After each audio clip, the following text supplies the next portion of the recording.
Hey guys, it's Car Guy 11. This week I'm driving a new 2021 Mazda 3 Turbo all-wheel drive, thanks to Mazda. And I have the hatchback behind me, but it also comes in a sedan and an SUV in the form of the CX-30. This vehicle is furnished in the polymetal gray, very cool flat gray color. Actually the same color I had the Mazda Miata this past summer.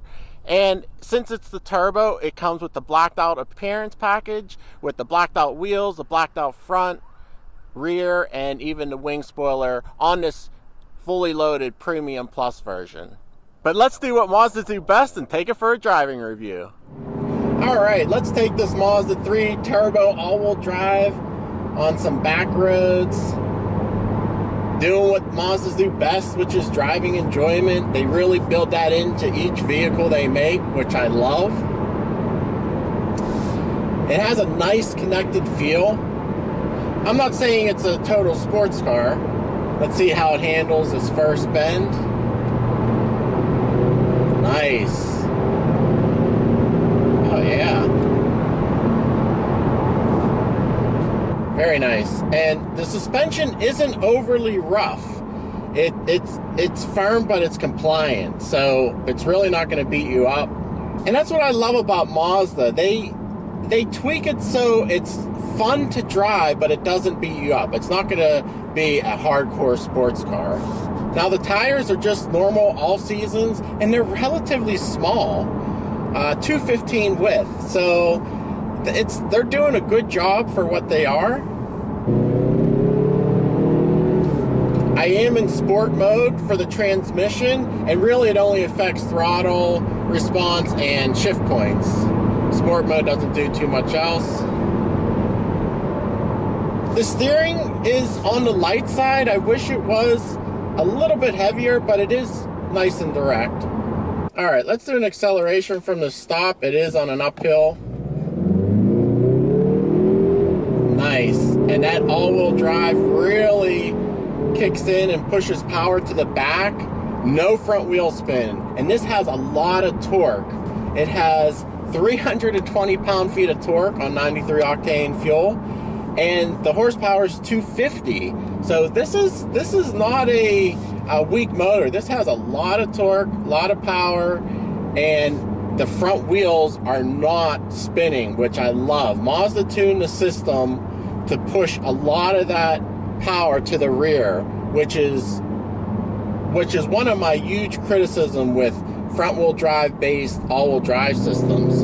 The front wheels usually just spin. So we're going to stress the system a little more. I'll do some hard throttles with the wheel turned and see how it handles it. But yeah, nice punch from this 2.5 liter 4-cylinder turbo.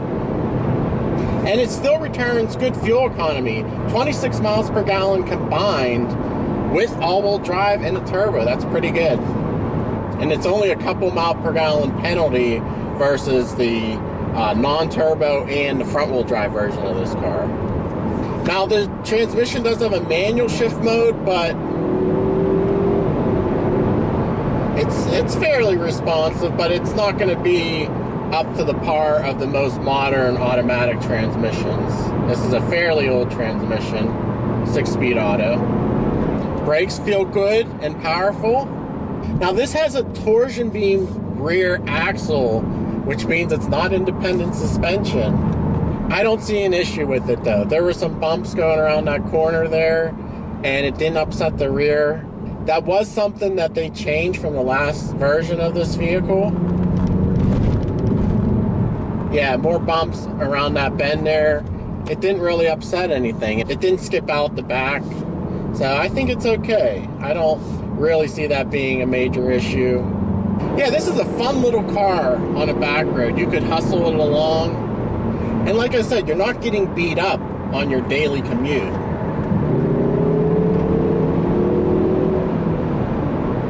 The engine sounds good as well. It's not overbearing like 4-cylinder sound. It's pretty subdued, but it has a nice growl to it. And I think they enhance it with the audio system, but it sounds pretty good, pretty premium. And you can listen to it out back as well.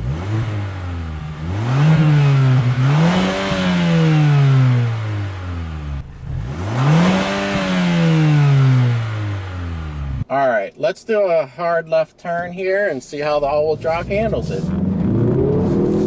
Yeah, so it actually pushed power to the rear.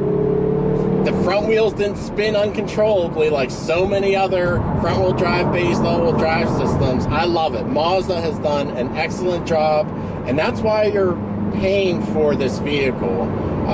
They know how to make a dynamically sound, good-feeling vehicle. I don't usually like front-wheel drive vehicles or front-wheel drive-based all-wheel drive vehicles, and this one is one I would recommend. It does a very good job of pushing that power back. It's not afraid to do that. Yet, on the highway, it can still turn off the rear wheels for best fuel economy, so that's pretty cool.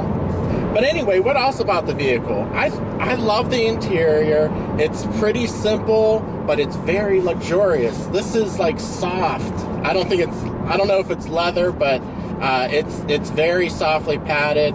The other portions aren't as softly padded, but it's still soft to the touch. The doors have some padding on them, and there's bottle holders in the doors, and of course your cup holders up front here. The seats are pretty comfortable, but I do wish they were bolstered a little bit more. They're good for larger people. But they do have a 2-stage memory function on this Premium Plus package. Nice metallized rings on the knobs, and very limited use of the piano black. Steering wheel is nice, it's heated. Unfortunately, it's only heated on the 9 and 3 position, not the top and bottom, which I don't know why some of these companies do that. I wish they would just do the whole wheel. It has nice hot heated seats, 3-stage, dual zone auto climate control, of course.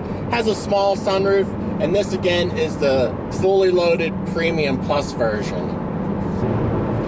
The gauges are nice and clear, and really there's not all too much alterations you can do. A few different little appearance settings, but you're not going to get a ton of information as far as like radio station and stuff like that. It's just not there. It does have a nice large widescreen infotainment system. Now there are some tweaks you can do, and I did in the navigation settings to make it dual screen. So otherwise it would fill the whole screen with the map, but I made it so that the audio is on the right side. There is one problem though. If you're a satellite radio fan, you're not gonna like this. In order to change the station for satellite radio, you actually have to go into the audio system, you push that button, and then turn the big dial for your favorites. The button on the steering wheel only adjusts, it has like a DVR function so you can rewind and forward.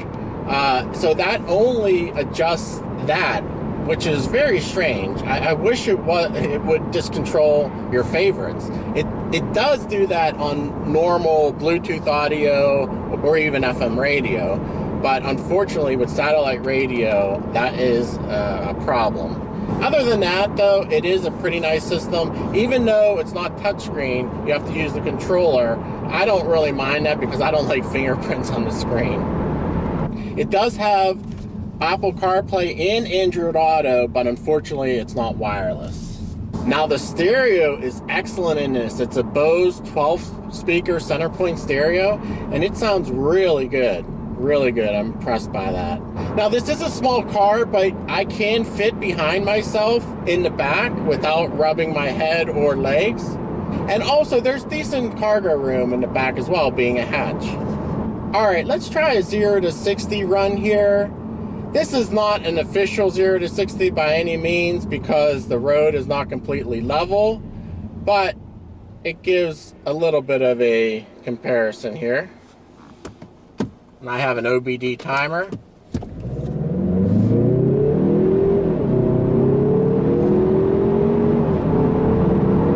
Yeah, it's strong acceleration. It's not going to blow your socks off, but it feels good with that turbo, and there's very little turbo lag. I'd say that turbo comes on right around 2,000 RPM, so you don't have much lag at all, which is awesome. So let's pull over here and see what time I got.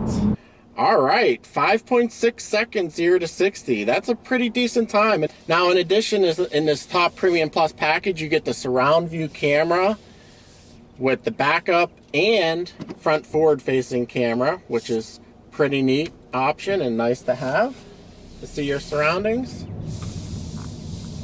You also get all the latest safety features, blind spot warning, front collision avoidance.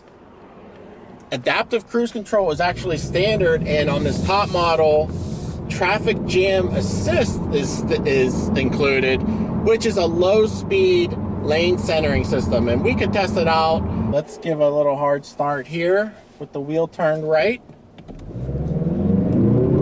Yeah, pushes that power back. The front wheels scrubbed a little bit, but not bad at all. I've had other vehicles that actually spin the front tires.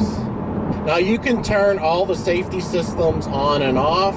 The lane keeping assist system is pretty generous. It lets you get really close. In fact, almost over the white line before it tries to correct you. But that's good, because you don't want it to be overly aggressive. But now, if you want the lane centering, it doesn't do the best job. And of course, like I said, you have to use it below 40 miles an hour. All right, it is doing the lane centering now. The steering wheel turns green on the heads up, which has a nice color heads up display. But, well, that beep means it wants me to put the hands on the wheel, which really doesn't give you much time, just a few seconds. That intersection there confused it a little bit. Let's see, get back. Okay, it's doing the lane centering now. But like I said, it doesn't really do a great job. It is weaving back and forth, and it's getting close to the edge of the lanes. It's not keeping true center. So again, you have to be below 40 miles per hour for this to work. And it's really, truly for if you're in a traffic jam. So these systems will be improved, and, you know, Mazda's a small company, so there's some definite improvements to be had, and hopefully they'll bring it out for the full speed on the highway. But it does do a nice job with the adaptive cruise control, and it will come to a complete stop in traffic. But of course, you're going to have to restart it by hitting the gas pedal or resume button if you come to a complete stop like we are now. So I just have to tap the gas pedal in order for it to continue on. So this fully loaded example of the Mazda 3 hatchback all-wheel drive turbo is $34,500. I think it's worth it. It feels very luxurious. It feels solid. It's refined in here. It has a lot of great features. It looks premium on the outside and the inside. But tell me what you guys think in the comments below. I would love a even sportier version that has the manual and brings back that Mazda 3 speed. But I don't know if we're going to be getting that at this point. But anyway, guys, thanks for watching this one. I hope you enjoyed it. Please give it a thumbs up if you did. Subscribe if you haven't, and I'll see you in the next video.